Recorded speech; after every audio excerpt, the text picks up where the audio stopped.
after SummerSlam, which I have to say, and I'm going to say it again, TakeOver Brooklyn 3 was better than SummerSlam 2017. It just was a more better show. Mind you, the ending and a couple of matches in SummerSlam were good, but let's be honest, TakeOver was better. And I'm not a big NXT guy, but I'm just saying, it was better. And so when you see that, and then you see this show, you really feel like the WWE realized, oh my gosh, we screwed up a lot in this show. So we got to make up for it badly.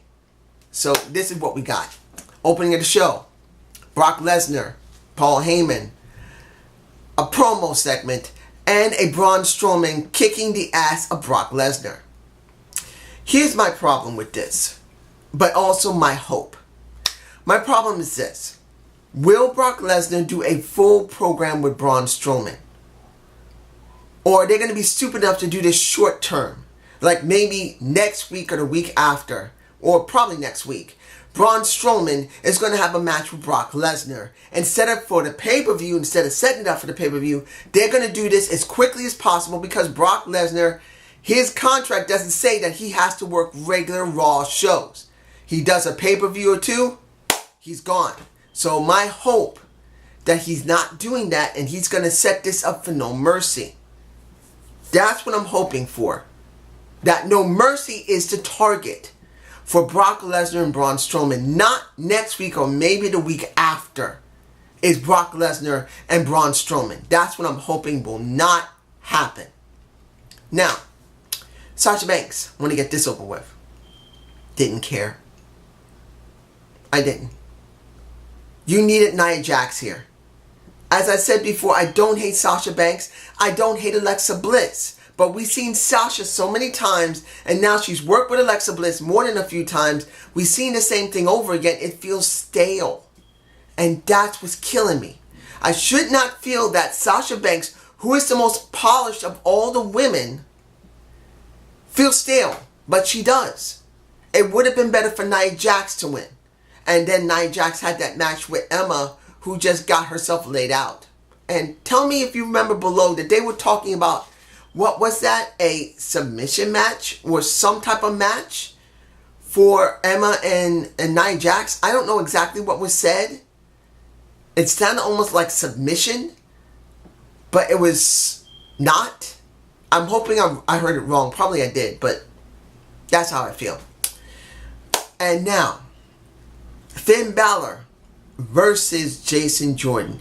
Jason Jordan, and I apologize that I didn't say anything about The Miz Taraj, and the Hardys with Jason Jordan. It just slipped my mind that I actually saw that match. But the thing is, it was like the Usos match, and it was like Neville and Akira Tozawa. Why do it there? Jason Jordan's supposed to be something special. And instead of putting him on the main show, you relegated for the kickoff. Now it's like they're trying to make up for it, but they didn't, because what do? You get him going up against Finn Balor, who is just regular Finn, wearing the leather jacket, which I said he'd be boring, and he was. And he basically kicked Jason Jordan's ass.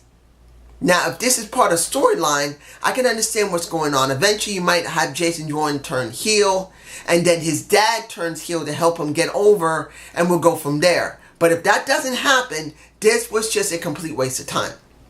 Here's another complete waste of time. No, actually, I can't say it's a complete waste of time when it came to Finn. Well, actually, I can. Anyway. Breathe. Enzo and Kaz in a street fight. How does that sound to you? Enzo and Kaz in a street fight. How does that sound? That is the most stupidest thing. Made no sense. Enzo gets the win, which makes it work. Let me get this straight. Kaz has kicked his ass so many times with the Big Show, trying to help Enzo each and every time. But Enzo wins finally a match because Kaz hurts his leg and he can't continue. What? So that's what's going on in a street fight. Unable to continue. Winner is Enzo Amore. Where is that in a street fight? That if the person gets that injured like that, the match ends. It doesn't end. And that made this stupid. Stupid. Moving on. Gotta move on. Gotta move on. The Hardys versus Seth and Dean. This was just a basic squash match. I mean, they had a competitive match between them. But this was originally meant to be a squash match to try and get Seth and Dean over. And I've said this before and I'll say it again. Dean is so freaking sloppy. He's sloppy. He wasn't even doing it right. And they tried to cover saying, oh, these guys haven't meshed together yet. Please. Please. If you're going to go there, you should have waited not until now to pair them up together. And this just looked really choppy, really sloppy.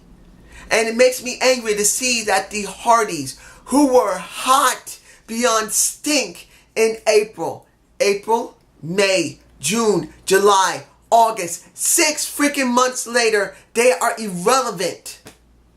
Irrelevant. That just hurts. One more thing I'm going to talk about.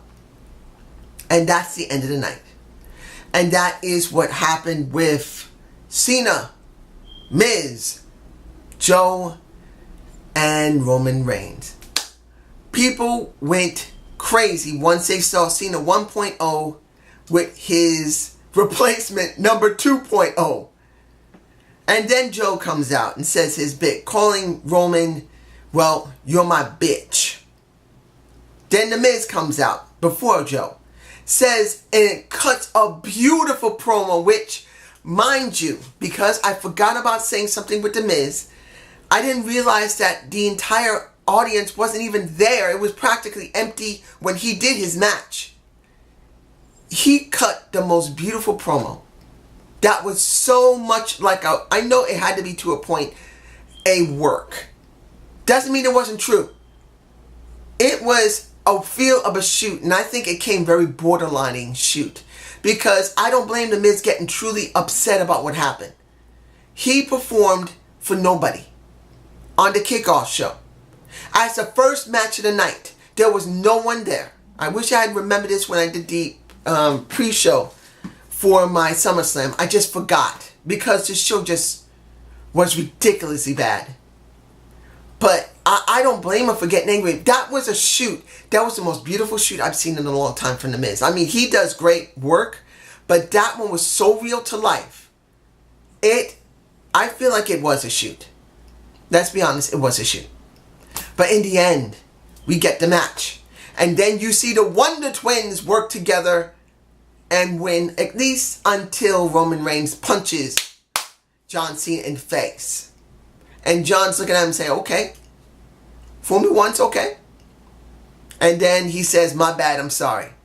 You can see what's coming. Cena 1.0 is going to go up against Cena 2.0 eventually.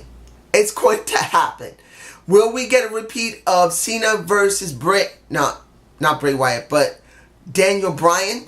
Or are you going to get a Bray Wyatt versus a John Cena? Who knows? Cena 1.0 could destroy 2.0. But this is just my point of view. And I hope you enjoyed this Raw review. Please give me a comment below. It's a short one, but I'm not doing something long because it's not worth it. The Wonder Twin. Well, maybe Wonder Twin powers. Maybe you could say that for this. Have a good day. Have a good night. Peace.